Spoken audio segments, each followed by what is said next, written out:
Bienvenue sur Réveil africain, l'espace où les vérités étouffées reprennent vie et où les puissants vacillent sous le poids de leurs mensonges. Aujourd'hui, vous allez découvrir une histoire que les médias traditionnels ont tenté de minimiser, voire de faire disparaître. L'histoire d'un homme, Ibrahim Traoré, qui a osé défier l'empire monétaire de la France. Ce récit bouleversant, intense et stratégique vous plonge au cœur d'un bouleversement historique, la naissance du franc Sankara, une monnaie souveraine adossée à l'or qui a brisé 60 années de servitude économique et réécrit les règles de la souveraineté africaine. Comment Traoré s'est libéré du franc colonial, la monnaie garantie par l'or qui a choqué le monde. Vous ne pourrez pas nourrir vos enfants avec cette monnaie, déclara le gouverneur de la Banque centrale française. Ibrahim Traoré sourit, tenant dans ses mains les nouveaux billets de banque.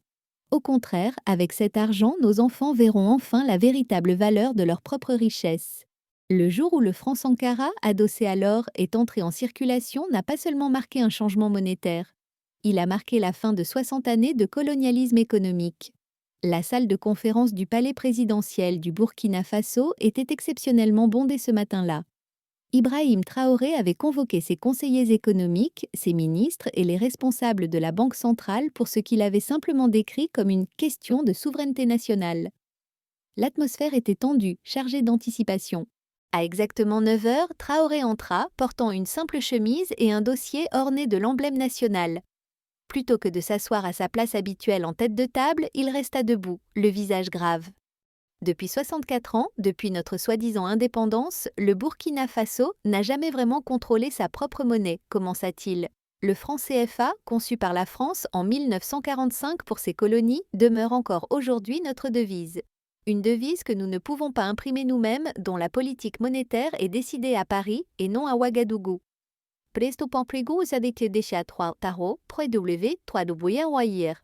Il ouvrit le dossier et déploya une série de documents sur la table.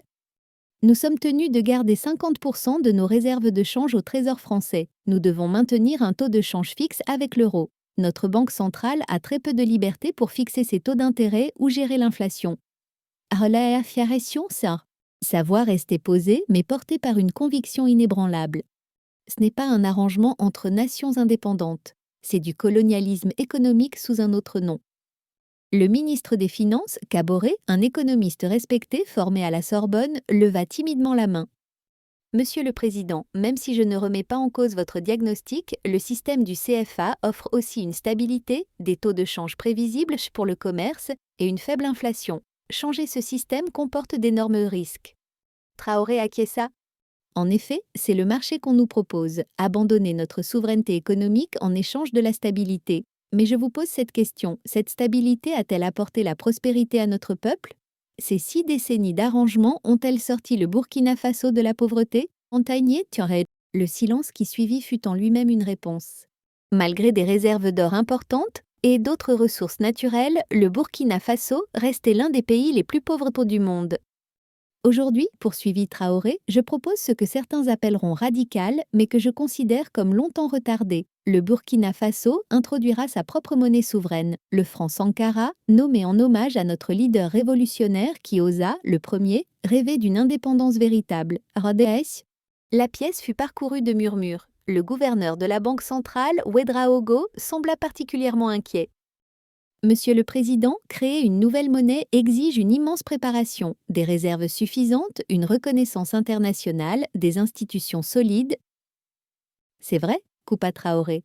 C'est pourquoi cela ne se fera pas du jour au lendemain. Je propose un plan de transition sur 2 ans. Il montra les documents posés devant lui. Phase 1, construire nos réserves d'or en nationalisant les exploitations minières et en obligeant que tout l'or extrait au Burkina Faso soit d'abord vendu au Trésor national. Phase 2, établir une autorité monétaire indépendante. Phase 3, imprimer notre propre monnaie adossée à des réserves physiques d'or. Le directeur de la planification économique, Sankoura, sans lien de parenté avec le révolutionnaire, posa la question que tous avaient en tête. Et quelle sera la réaction de la France? Le système CFA est régi par des accords internationaux. Ils ne nous laisseront pas partir si facilement. L'expression de Traoré se durcit. J'anticipe une résistance significative, à la fois diplomatique et économique. La France profite énormément du système CFA. Elle contrôle la politique monétaire de 14 nations africaines, a un accès privilégié à nos ressources et perçoit des milliards de bénéfices en seigneuriage. Elle ne renoncera pas volontiers à ses privilèges, t'en es. Pendant 3 heures, la réunion entra dans les détails techniques, les obstacles potentiels, les stratégies. À la fin, malgré des inquiétudes persistantes, un consensus se forma autour d'un point crucial. La souveraineté monétaire était essentielle à une indépendance véritable, quels qu'en soient les défis. Alors que les responsables quittèrent la salle, Traoré demanda au gouverneur Ouédraogo de rester. Seul, il lui parla plus franchement. « Vous avez des réserves, gouverneur ? Je veux les entendre, honnêtement. » Ouédraogo soupira profondément. « Monsieur le Président, je crois en votre vision, mais le système financier international peut être impitoyable envers les nations africaines qui défient ses règles. Ils peuvent restreindre l'accès aux systèmes bancaires internationaux comme SWIFT, dégrader notre notation de crédit, bloquer les prêts internationaux, provoquer des fuites massives de capitaux. » Il marqua une pause. « Ils ont les outils pour créer l'instabilité même qui justifierait leur tutelle. » Traoré hocha la tête. « Et si nous avançons malgré tout ?» Ouédraogo répondit simplement. « Alors nous devons nous préparer à une guerre économique et avoir un plan de secours pour chaque attaque possible. » Dans les mois qui suivirent, les préparatifs commencèrent dans le plus grand secret. Un comité spécial composé d'économistes, de juristes et de responsables sécuritaires travailla à concevoir non seulement une nouvelle monnaie, mais une stratégie complète pour protéger l'économie pendant la transition. Le premier indice public de ce qui se tramait surgit 6 mois plus tard. Traoré annonça la renégociation de tous les contrats miniers étrangers. Désormais, au moins 51% des parts reviendraient à l'État burkinabé et 25% de tous leurs extraits seraient vendus directement au Trésor national. Les réactions internationales furent immédiates. Les compagnies minières menacèrent de se retirer. Le FMI lança des avertissements sur la détérioration du climat d'investissement. Les médias français qualifièrent la mesure de nationalisme des ressources d'action Béziers-Sodonné qui nuirait à l'économie du pays. Dans une allocution nationale, Traoré répondit directement. Pendant des décennies, des compagnies étrangères ont extrait notre or pendant que notre peuple vivait dans la misère. Cela suffit, la richesse sous nos pieds appartient d'abord au peuple burkinabé. Les partenariats équitables sont les bienvenus. Mais l'exploitation est terminée. Dadi. En coulisses, la phase 2 était déjà en cours. Une équipe d'experts monétaires, et certains venus discrètement d'autres pays africains ou même de pays européens solidaires, tête, travaillaient à l'architecture institutionnelle de la souveraineté monétaire. Les installations d'impression furent mises en place discrètement. Les dispositifs de sécurité des billets furent développés. Et surtout, les réserves d'or commencèrent à s'accumuler dans un nouveau coffre-fort souterrain construit sous la Banque centrale, lourdement gardé. 14 mois après la réunion initiale, un article spéculatif du Financial Times parut. Le Burkina Faso prévoit-il de sortir du CFA ? Il citait des sources anonymes affirmant que Traoré préparait le retrait de l'Union monétaire ouest-africaine. La réaction française arriva en quelques jours. Le ministre des Finances Jean-Pierre Allaire demanda une rencontre d'urgence avec Traoré au palais présidentiel. Leur échange fut tendu mais révélateur. « Président Traoré, commença Allaire, je dois exprimer la profonde inquiétude de la France concernant ces rumeurs. Le CFA a servi cette région pendant des générations. Un retrait unilatéral provoquerait l'instabilité régionale et nuirait à vos propres citoyens. »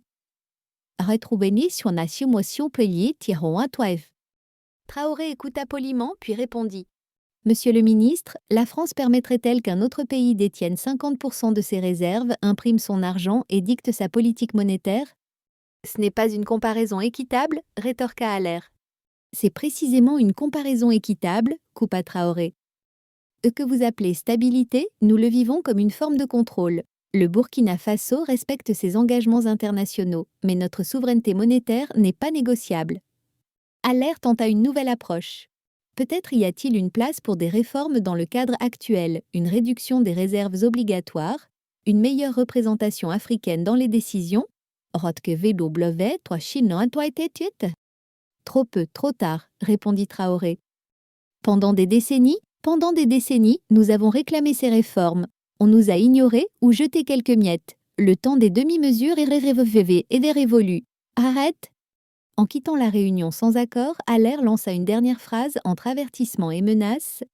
Une indépendance monétaire sans préparation adéquate peut mener à l'hyperinflation, la fuite des capitaux, l'effondrement économique. La France ne pourra vous aider dans un tel scénario. La réponse de Traoré fut calme mais ferme. Nous connaissons les risques, monsieur le ministre, mais nous savons aussi qu'aucun pays n'a jamais atteint la prospérité sans contrôler sa propre monnaie. Dobon. La suite continue dans la partie 2 de la traduction. Réponse en 2 parties en raison de la longueur. Souhaitez-vous que je poursuive immédiatement?